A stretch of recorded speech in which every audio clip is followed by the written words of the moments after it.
I'm all right. How are you doing? Yeah. What's the time difference now? Is it 9 hours? What time is it your side? 7? It's 7 p.m. Yeah. Yeah. So it's 10 a.m. here. So everyone who isn't familiar with Kris Pierce, tell us a little bit about yourself, Kris, and what you get up to in life. What's your career, etc. Where are you?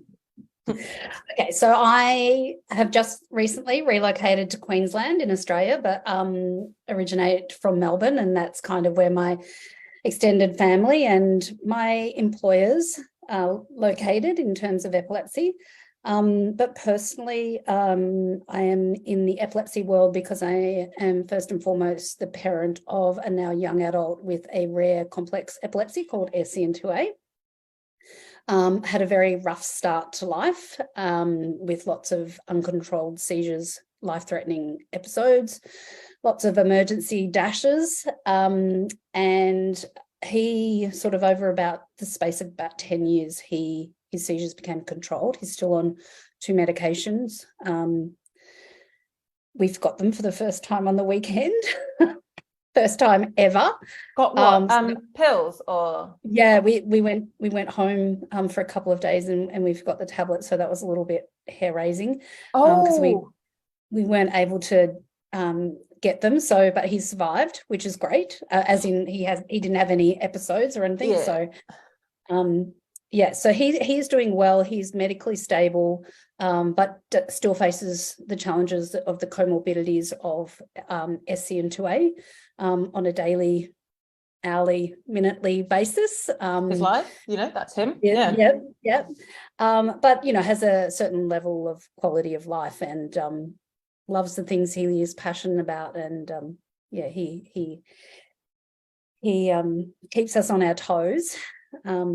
But through being an advocate for my own son, I sort of got involved in advocacy for the broader community, and we set up Genetic Epilepsy Team Australia with 2 other families, and we run annual conferences, although we're having a break this year, which brings together scientists and clinicians and families just to update and meet and connect. And then I also run SCN2A Australia, and we sort of service the Asia Pacific. And more recently, I've started working at the Epilepsy Foundation in the last couple of years as the rare epilepsy lead. So I'm trying to really work with those experts that work at the Epilepsy Foundation, get them to put the lens of rare across the work that they do, because families have felt that they haven't really been represented by some of the larger epilepsy organisations. It's not that the work they do wasn't supporting them, but they just didn't feel like they were represented, in the campaigns and the lobbying and work they did. So that's kind of a snapshot of what I do. And I just want to point out that your son has a personality that is not defined by this diagnosis, and we have something close that we bond over, and that is Queen. Isn't he a massive Queen fan? He loves Queen, specifically We Will Rock You, and it reverberates around our house 24/7. He just it's part of his managing his anxieties. So having that playing in the background helps him with his anxiety. And he loves a certain type of cow, right? He likes Highland cattle. And is it just this type of cattle that he likes? Yes, indeed. Yes. He used to like all kinds of cattle, and then it was Highland cattle, and then it was black Highland cattle. And would you believe that he now really likes ones they're called party Highland cattle? And guess what? They're rare. And they've got they've got brown and white, so they're sort of multicolored. So we're getting close to meeting his dream of holding his own cattle. So fingers crossed. I'm not sure if I should put that out live, but yes, he knows. But yeah, we're working towards him having those, because again, it's around managing his anxiety, and they are therapy for him. And there is just something about them and his connection to them that just brings him peace. And I guess if it brings him peace, it brings you a degree of peace as well, right? Yeah, I never thought I was going to be a cow grandma, but it seems that it might be on the cards. Yeah. And not this is irrelevant, but I'm just thinking, is it going to be a boy or a girl cow? So they will probably be steers, so boys, in the first instance, but Will is very keen to breed. So we will potentially both. Oh my goodness. Well, bulls can be quite aggressive, can't they? Yeah, but we know a lot of the breeders, so we will be looking at purchasing halter trained cattle. So like they will be familiar with people and, you know, happy to be brushed, and make sure they like listening to We Will Rock You. And but yeah, just having that interaction with humans will make sure that we get sort of a calm, docile. Yeah, not to be one of those sort of stereotypes that you sort of see in or read in pieces in, is it in Spain sometimes where they have those bulls that go Raging of the bulls, yeah. And well, those people annoy them, don't they, humans? So thank you so much for that little bit about yourself. And so it might seem obvious to people why you might be attending the SCN8A and SCN2A conference in Denmark, I guess. What has attracted you to this conference, but of course the specialization of the conference in your specific or your son's specific type of epilepsy? Yeah, look, I think for me, you know, we in Australia live a long way from everyone, and so having connection with other families, but also clinicians and researchers that are working on SCN2A is going to be invaluable. And within SCN2A, there's been connection between some of the global leaders and people who kind of driving change in Europe. So connecting with my peers in that respect is going to be really like a once-off, or not a once-off, but, you know, a first time for me. I went to a conference in America a long time ago, but that hasn't been an option for me for a couple of years. So this is really the first time that I'm going to meet a lot of these people that I spent a lot of time talking to online, and really get to meet them. I hope they know I'm a hugger. I better prepare. Same.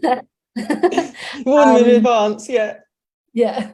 So really, yeah, really it's for me, it's connection, and feeling like part of a broader team that's really trying to change the trajectory of people diagnosed with SCN2A. Added bonus that, of course, we're hearing from SCN2A experts from around the globe, and also cross learnings with the 8A community, who are doing some things that the 2A community aren't doing, and learning from them, and hopefully applying those learnings to our own community. It's interesting you say that, because I think some people don't necessarily recognise that there are aspects of the goings on in the research of different genetic diagnoses that each can learn from, right? Yeah, I think it's because it's rare, and I mean that's even outside epilepsy, you know, like it's, you can, I think there's so much we can learn within the rare disease community, and that's why I sort of try and connect globally, because, you know, we're just a small piece over here, and adding our voice to the things that are happening in our own gene, not only in rare epilepsy, but the broader rare disease, and what we can learn from that. And also, like, we don't have, you know, the time nor money to continually invest in our own gene. And I feel like we've got such limited resources that we should be sharing and platforming other people's work with, you know, acknowledgement to the people that developed it or have done the research, of course. But yeah, a strong believer in not reinventing the wheel if we can adapt or sort of utilised stuff done before. I couldn't agree more. And it's also wonderful to have you attending, because you're not officially speaking at this event, which you kind of normally do. But you're just, well, you're going to be mixing with us all over a beverage, dinner, and obviously listening to one another, commenting, no doubt. Yeah, so I think it's yet to be sort of nailed down, but I think the 2A patient advocacies and any other family members that are attending are going to catch up and have a bit of a chat about some of the things that are sort of ruminating amongst the patient advocacy groups globally. So there's a few things that we might touch on there, which is, again, a great opportunity to do face-to-face rather than online, where we can sometimes not connect or read exactly what people are saying. So it's just a really valuable opportunity. Yeah.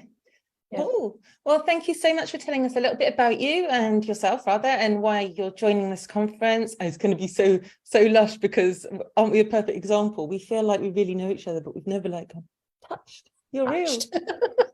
That's the wrong word. You know what I mean? Yeah.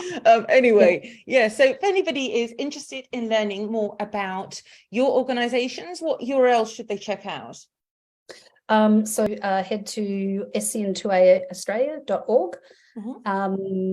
Getter is might need to drop that in the comments for Getter. Otherwise, you can link in with me on LinkedIn, and on Twitter and Instagram. I'm at Crisp, KRISP Melb. Yes. And also just a quick one, you involved also with Global Genes. Got that? Yeah, so I've been on in their Global Leadership Council since 2019. I currently co-chair that council with a good friend of mine from the US, and we'll be leading into the summit in September. I've just joined the IBE Community Council. So that we had our first meeting a couple of weeks ago. Yeah, just sitting in a room with all these people from around the world just doing amazing things. I don't know, I get a lot of energy from learning about what others are doing, and it keeps you going. Sometimes the advocacy world can be a hard slog on top of everything else you have to do. So yeah, it's a really positive, exciting new initiative that I'm grateful to be involved in.